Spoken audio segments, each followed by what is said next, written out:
Para perguntar onde é que entra o dilúvio nessa história pro Pirula. Qual dilúvio? É. Porque essa que é a questão. É o de Noé. A gente teve, O que inundações. Inundações, a gente tem evidência de trocentas inundações. Mas mundiais, assim, nível... Mundial não tem como, cara. Não tem, né? Porque não tem como. Se um lugar enche, outro lugar... Pra começar que não tem água suficiente pra isso. É. Segundo que... Deixa claro pro pessoal que a água é a mesma de sempre, mais ou menos, não é? Que a gente tem. Ela se forma também, né? São duas moléculas de hidrogênio e uma de oxigênio, acaba se formando, mas o problema é o seguinte: a montanha mais alta hoje é o Everest, tem 8 quilômetros de altura. Você precisa para cobrir toda a terra seca, você precisa de 8 quilômetros de água. Caralho, Não dá pra derreter e cobrir tudo, né? Cara. Não. E aí você fala assim... Qual é o impacto na crosta terrestre de 8 quilômetros de água? Pergunta para qualquer mergulhador como é que é mergulhar 8.000 metros de profundidade. Primeiro que você não vai. Não, é submarino. E o impacto disso é assim... astronômico. Não ia sobrar nada. Nada é nada. Tipo... É tão fora de lógica você acreditar numa literalidade dessa que assim, é você ignorar toda e qualquer regra que existe hoje para tudo. Não existe água suficiente. Se existisse 8 km de altura de profundidade, você ia ter... Sei lá... você ia ter uma pressão em cima das placas. Mas você pode ter povos primitivos acreditando que aquilo é no mundo inteiro quando foi na região dele, não é isso? Exato. O que a gente sabe, a gente tem evidências de várias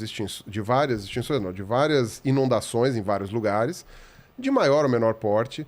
Esse de Noé, ou possivelmente de Noé, teria que ter acontecido naquela região ali do Tigre-Eufrates, lá no Crescente Fértil. Você teve o final da Era Glacial, entre 12 mil anos mais ou menos. Você tem a região do Cáucaso, ali no norte do Iraque, que é montanhosa, era coberta de neve. Provavelmente durante esse período de degelo do planeta deve ter tido cheias muito intensas, talvez dos rios, coisas assim. Isso pode ter gerado a impressão de algum dilúvio. E aí quem conta um conto aumenta um ponto, né? Eu não sei como é que é a descrição. Aí também eu não vou entrar muito nessa parte muito detalhada. Primeiro, porque eu não estudei. E segundo, porque aí o pessoal que, sei lá, da teologia, qualquer coisa assim, vai ter outras justificativas. Agora, dilúvio mundial é impossível. É virtualmente impossível. A gente não teria partes da crosta terrestre se você tivesse tido um dilúvio mundial. Se tem efeito estufa e aumenta o nível dos... E outra, como é que é a pressão atmosférica 8 km para cima? A quantidade de oxigênio que como ia ficar o oxigênio? A atmosfera ia ficar mais curta? Ela ia para o espaço, ela ia condensar, ia ficar super concentrado. Cara, é quando você não para pensar. Se você não para pensar na dinâmica do planeta e como as coisas são, aí dá nisso. Agora, aí eu dou a minha interpretação. A minha interpretação, que é a interpretação de um ateu, interpretação de uma pessoa que estuda a parte científica da coisa, e a interpretação de quem leu em português e em inglês só, né? Não li em hebraico, não li nessas coisas, lê em português e em inglês a Bíblia. E aí você vê a interpretação disso daí que eu dou, é o seguinte: para mim é muito claro na Bíblia, que eles desenham uma terra plana ali.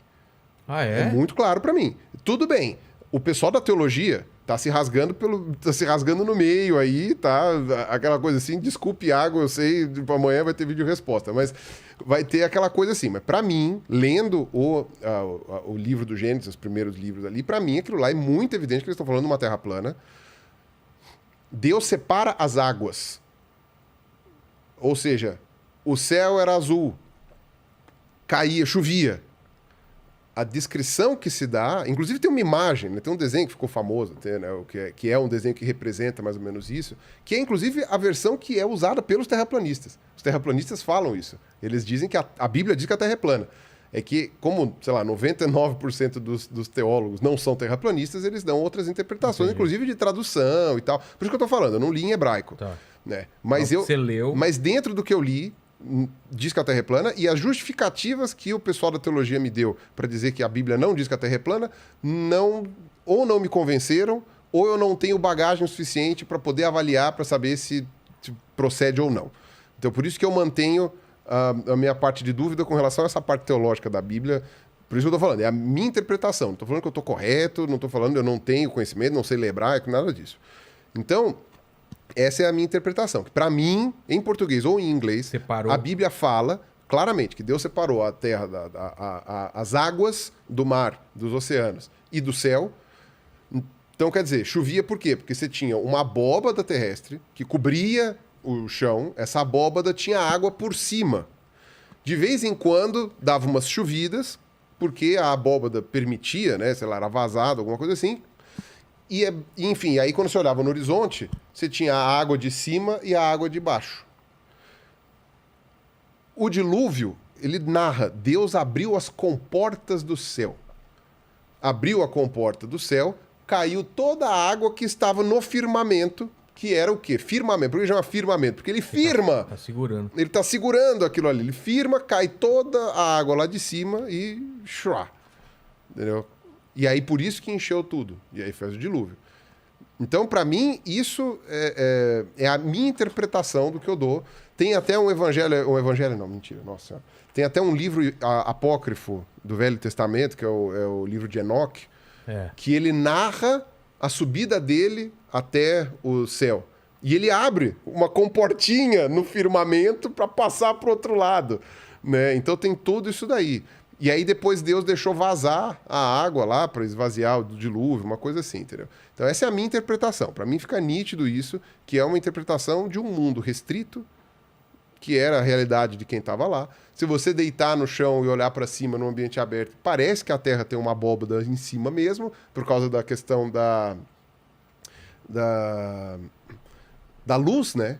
A forma como a gente enxerga a luz e os gases na atmosfera. Porque quanto a montanha mais longe, ela fica mais azulada e ela... E dá uma impressão de abóbada, assim. Você tem uma impressão nítida. Por que não é uma abóbada? Porque a mesma impressão que você tem aqui no Brasil, se você for pra Austrália também. Mesma, eu tô sempre no centro da abóbada, né? Porra, que abóbada é essa? Não tô na borda onde ela... você nunca tá na borda da abóbada pra ver a coisa. Então tá sempre lá. Pra ter uma ideia, como lá no filme com o Jim Carrey lá, como chama? O mundo de Show de Truman. Show de Truman, Isso, exatamente. Que era uma abóbada. Então quando ele vai chegando lá no mar, na borda, ele vê realmente a borda do... Exato. Se por um acaso você tivesse, que nem a Terra plana, os terraplanistas falam, né? Que o centro da Terra é o centro da... Não, o centro da Terra, o centro da pizza é o Polo Norte.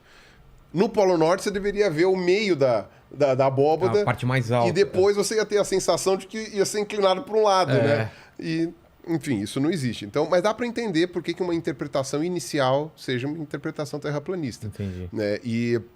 E que depois, né? Mas isso daí já, desde aquela época, o pessoal os gregos já diziam, já fizeram a interpretação de que a Terra não era plana. Mas, para mim, esse conto, né? No caso, essa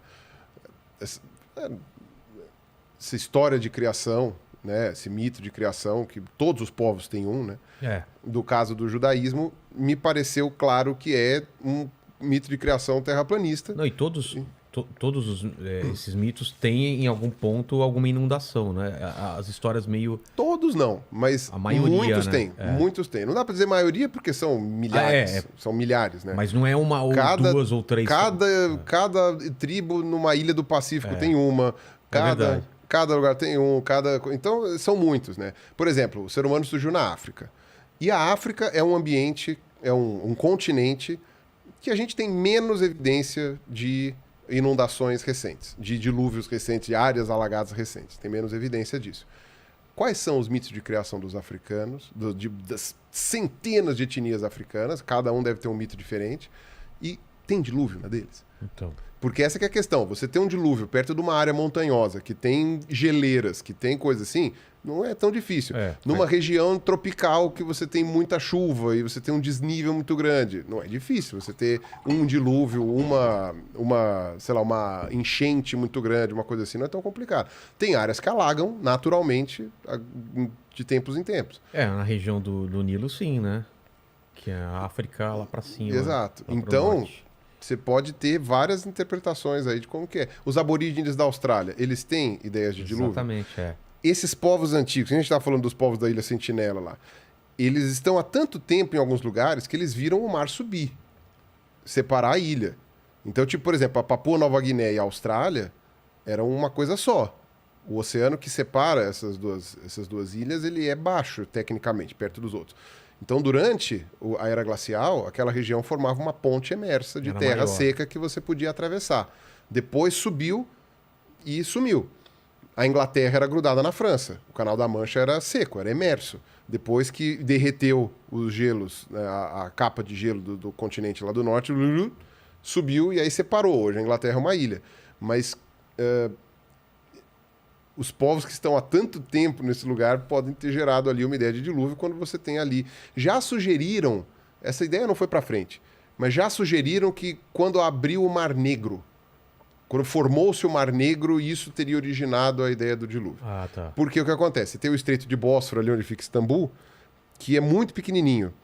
E alguém tinha sugerido... É sério, gente, eu li isso há tanto tempo e eu não lembro detalhe nenhum, mas alguém tinha sugerido que aquele Estreito de Bósforo ele tinha aberto há uns 10 mil anos, mais ou menos. Então, aquela região do Mar Negro era uma grande depressão, mas ela não era um oceano, ela não era preenchida por água. Devia ter água só em alguns pontos. E aí, quando rompeu o Estreito de Bósforo, foi tipo... né? Poderia ser ali a ideia do dilúvio? Não sei. Mas, com certeza, se houve algum dilúvio, ele foi local. Entendi. Isso é a única certeza que dá para dar. Né? Certeza dentro do que a ciência pode nos dar de certeza. Né? Que é o que o pessoal acha que é uma falha da ciência, quando, na verdade, para mim, é uma vantagem da ciência. E ela não ter todas as respostas? Dela não ter certezas. Ah, tá. Certezas são complicadas. E é por isso que... E o pior é que o nosso cérebro, ele é adaptado para detestar dúvidas. Então, é complicado porque, assim... A gente não lida bem com... Não lida bem com dúvidas. Então, isso, inclusive, foi uma parte do meu processo, do meu ateísmo e tal, não sei o quê, foi saber lidar com as dúvidas de que certas coisas eu nunca vou responder e a desconfiar de quem responde com muita facilidade, com muita certeza. Para mim, quem tem muita certeza, ou está enganado ou está enganando.